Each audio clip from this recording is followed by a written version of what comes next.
Welcome back to the Bee Ranger. It is the first week of August, and today is honey harvesting day. I'm not expecting a large honey crop this year because it was a building year, expanding my colonies from 5 colonies in the spring, which reduced to 4 because one colony died, and now we have many more colonies as a result of splitting. We have a total of 10 colonies, or 11, not sure. So today we're checking the honey supers to see which of them have capped honey in order to take those for harvesting. The rest will leave in order for them to pack them full of syrup and whatever nectar is left out in the wild for their winter stores. Not enough capped honey on that one.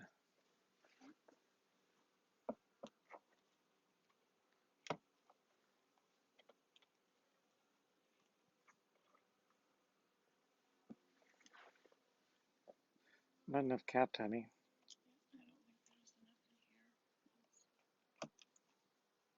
This colony was one we combined because there was a queenless colony, but they have not been putting away much extra honey.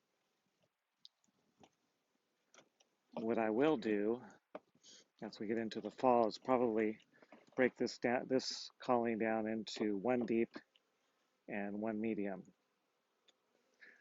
There still is pollen being brought in, but the nectar flow for the season is pretty much done with.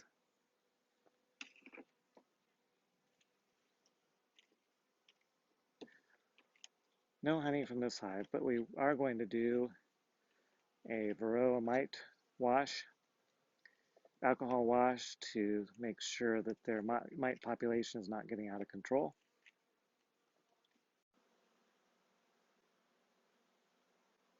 Our first task in preparing to do the alcohol mite wash is to find the queen, make sure we don't include her in the wash and kill her. We did find her. She's there with a fading red dot.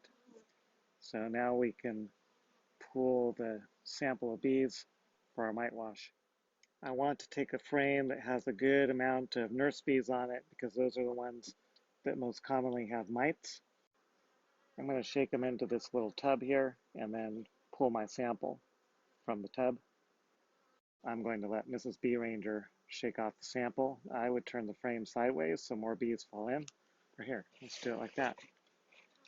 We want the frame like that. Yeah.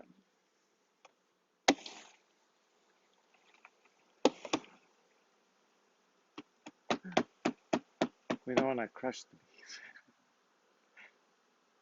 Okay. I'll wait a few seconds for the foragers to fly out, so we're left only with nurse bees.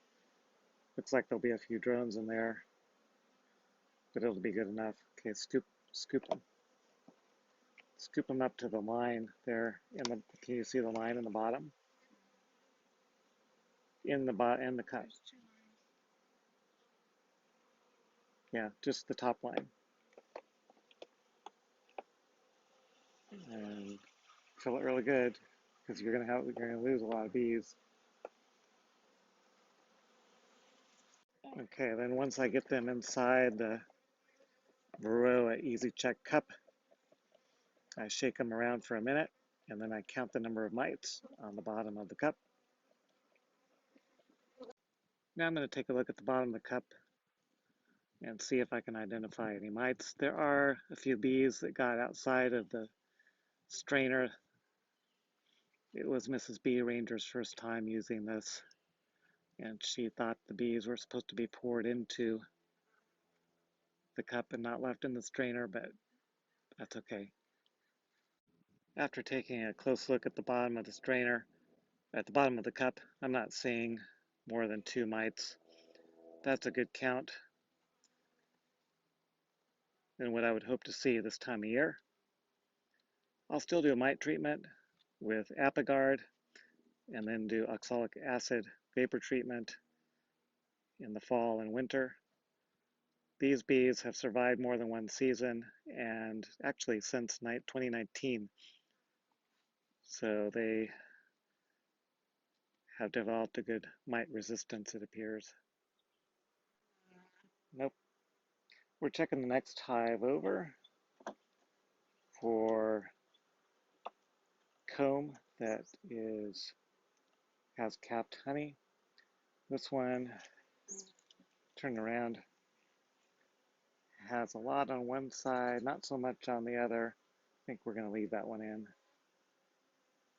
We'll let them keep that one.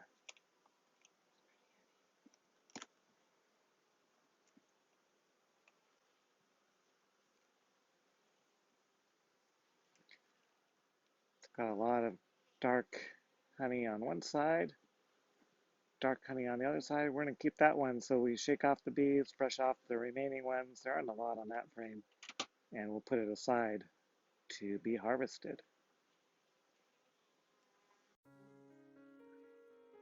I still have at least 1.5 hives to go through to harvest frames for honey. Looks like I'm going to get at least 20 frames this year out of my 10 or 11 hives. I got 16 frames of honey this year off of my hives. I didn't expect to get honey off of all of them, only a few of the largest ones. And this is the reward: freshly extracted honey from my extractor. If you'd like to follow the Bee Ranger, make sure to like, subscribe, and you'll get notified next time I post a video.